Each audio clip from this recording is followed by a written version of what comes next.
চক পৱন খেৰাৰ যিটো তেওঁ আমাৰ ট্ৰানজিট বেল পাইছিলে তেলেংগানা হাইকোৰ্টৰ পৰা, সেই জাজমেণ্টটো তেওঁ ট্ৰানজিট বেলটো পাইছিলে 7 দিনৰ কাৰণে, অৰ্থাৎ আজিলৈকে আছিলে। কিন্তু সেই জাজমেণ্টটোত যথেষ্ট ত্ৰুটি থকাৰ কাৰণে আমি সুপ্ৰিম কোৰ্টত এপ্ৰ'চ কৰিছিলোঁ আৰু সুপ্ৰিম কোৰ্টত এপ্ৰ'চ কৰোঁতে সেইটো যোৱা পৰহি অৰ্থাৎ 15 তাৰিখে সুপ্ৰিম কোৰ্টে ষ্টে কৰি দিছিলে আৰু পৱন খেৰা ডাঙৰীয়াক কৈছিলে যে তেওঁ যি জুৰিডিকশ্যনেল হাইকোৰ্ট আছে তাতে গৈ পেলাই তেওঁ বেল এপ্লিকেশ্যন দিব পাৰিব, এণ্টিচিপেটৰী বেল।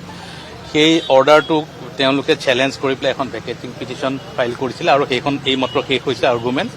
মই অনলাইন যোগে আছিলোঁ কেছটোত আৰু সেইটোত সুপ্ৰিম কোৰ্টে যেনেকৈহে পৱন খেৰাৰ পাছত এই অভিবক্তা কেইজন লাগি আছে, তেনেকৈয়ে যদি জুবিন গাৰ্গৰ ন্যায় ক্ষেত্ৰত মাত মাতিলে হয়, তেনেকৈ যদি লাগিলে হয়, তেনেহ'লে জুবিন গাৰ্গে অতদিনে ন্যায় পালে হয়। কিন্তু সেইটোকে নকৰি কি কৰিছে আৰু কাৰ নিৰ্দেশত তেওঁলোকে লাগি আছে পৱন খেৰাৰ লগত, আপোনালোকেতো চাগে গম পায়েই নহয় জানো। যেতিয়া পিঠিত কোবটো পৰে তেতিয়া তেওঁলোক চেলবেলাই উঠে, হয়নে? আৰু পৱন খেৰাই দি দিলে, একদম কোবটো ভালমতে দি দিলে আৰু এতিয়া পুৰা জ্বলি পকি আছে, হয় নে নহয়? কিন্তু কি হ'ল, পৱন খেৰাক কৰিবলৈ গৈছিলে কি, মানে পেৰা বনাবলৈ গৈছিলে, কৈছেই সকলো নিউজবিলাকতে আছিলে। হিমন্ত বিশ্বই পৱন খেৰাক পেৰা বনাবলৈ গ'ল, কিন্তু পৱন খেৰাই আকৌ কি কৰিলে, হিমন্ত বিশ্ব শৰ্মাক চেৰা বনাই দিলে। তাৰমানেতো গম পাই চেৰা মানে কি, নহয় জানো? আৰু গতিকে তেওঁ একদম চুলি খাৰা কৰি কৰি পৱন খেৰাই উৰাই পুৰা ঘূৰাই আছে।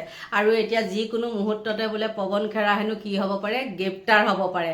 আৰু সেইবিলাক হয় নহয় আমি নাজানো। যদি পৱন খেৰাই মিছা কৈছে তেন্তে হ'লে গ্ৰেপ্তাৰ কৰক। যেনেকৈ হিমন্ত বিশ্ব শৰ্মাই হিন্দুস্তান পাকিস্তান সজাইছিলে হেৰিৰ লগত, গৌৰৱ গগৈৰ লগত, ঠিক তেনেকৈয়ে তেওঁ পৱন খেৰাই যদি তেনেকৈ কৈছে আৰু কি হ'ব, লাজ পাব। যেনেকৈ হিমন্ত বিশ্ব শৰ্মাই গৌৰৱ গগৈ হিন্দুস্তান পাকিস্তান কৈ পেলাই লাজ পাইছে, ঠিক তেনেকৈয়ে পৱন খেৰাই লাজ পাব। তাত আমাৰ ক'বলগীয়া কিবা আছে নেকি? আৰু আপোনালোকক কৈছোঁ দেই, আপোনালোকে আকৌ নাভাবিব এই এজনী কংগ্ৰেছ, এজনী বিজেপি, এজনী আমুক, সেইবিলাক একদম মোৰ লগত একো নাই, মোৰ এতিয়া একো নাই। গতিকে মই বিন্দাছ, মই যাকে তাকে যিকোনো দুৰ্নীতি দেখিলে মোৰ মাত মাতিব পৰা অধিকাৰ মোৰ তাত আছে। কাকো মই ভয় কৰি চলা মানুহ নহয়। গতিকে মোক কোনেও খুৱাই থকা নাই দেই। হেৰিয়ে হিমন্ত বিশ্ব শৰ্মাই ভাল কাম কৰিছে, সদায় তেওঁক ভালেই ক'ম। তেওঁ যদি 2 নম্বৰী কৰিছে, তেওঁক 2 নম্বৰী বুলিয়ে ক'ম, হয়নে নহয়? গৌৰৱ গগৈ যদি ভাল কাম কৰিছে, ভাল বুলিয়ে ক'ম। বেয়া কাম কৰিছে যদি বেয়া বুলিয়ে ক'ম। চবকে XYZ চবকে। গতিকে বন্ধু বান্ধৱীসকল, এই অভিবক্তাসকলে যি নেকি পৱন খেৰাই এইবিলাক কৰিলে আৰু সেই অভিবক্তাসকল পূৰা এতিয়া লাগি আছে আৰু বেচেৰা কি ক'ব, ওপৰৰ নিৰ্দেশ মানিবই লাগিব, নহয় জানো? গতিকে বন্ধু বান্ধৱীসকল, কি কাণ্ড চলি আছে আৰু কেনেকৈ কি হৈছে, ক'ৰ পৰা কি হ'ল, পৱন খেৰাও কিন্তু কম মানুহ নহয় দেই। তেওঁ কিন্তু একদম কি কৰিছে, বৰ্তমান মুহূৰ্তলৈকে হিমন্ত বিশ্ব শৰ্মাক একদম চেৰা বনাই দিলে।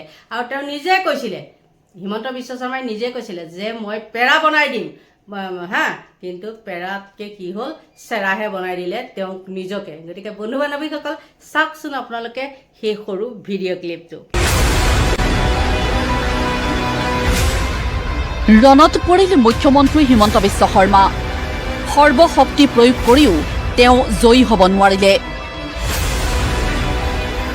পৱন খেৰাক পেৰা বনাবলৈ গৈ নিজেই পেৰা হ'ল নেকি মুখ্যমন্ত্ৰীজন? কংগ্ৰেছে মোক কিমান দিনৰ পৰা ভয় খুৱাই আছে, আজি এইটো হ'ব, কালি এইটো হ'ব। মই কংগ্ৰেছক এনেকে বুঢ়া আঙুলিটো হিলাই আছো। गौरव गगৈ बुरा आंगुली, राहुल गांधी बुरा आंगुली, पवन खेरा को मैं पवन पेरा बनाऊंगा।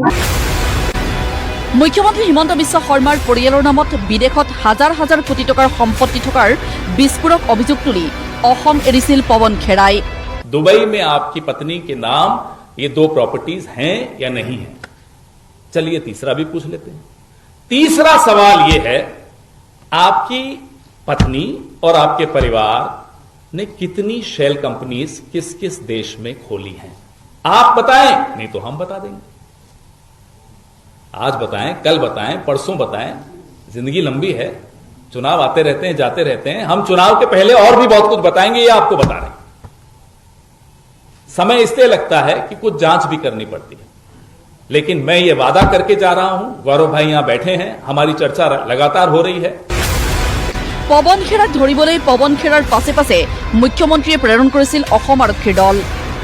যোৱাকালি নিশা ৰিণিকী ভূঞা শৰ্মাই FIR দাখিল কৰিছে। মই নিশ্চিত যে পুলিচে কেছ ৰেজিষ্টাৰো কৰিব আৰু পুলিচে এই ক্ষেত্ৰত নিজৰ সাংবিধানিক আৰু আইনী দায়িত্ব পালন কৰিব। পিছে দলীয় কামত সেইদিনা পৱন খেৰা আছিল দিল্লীৰ বাহিৰত। এই কথা জানিও নিজক জাহিৰ কৰিবলৈ গৈ সেয়া আছিল মুখ্যমন্ত্ৰী হিমন্ত বিশ্ব শৰ্মাৰ প্ৰথম পৰাজয়। ই পলাই গ'ল এতিয়া। পৱন খেৰা ৰাতিপুৱা যোৱাকালি 6টা বজাৰ ফ্লাইটতে পলাই গ'ল।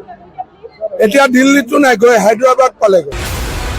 তাৰ পিছত মুখ্যমন্ত্ৰীৰ দ্বিতীয় পৰাজয় দুদিন পূৰ্বে। পেৰা বনাম বুলি কোৱা পৱন খেৰাক জামিন দিলে তেলেংগানা উচ্চ ন্যায়ালয়ে। আমাৰ সৰ্বশক্তিমান মুখ্যমন্ত্ৰীজনে কিন্তু অন্য কথাহে কৈছিল। क्या लुका छुपी का खेल है असम?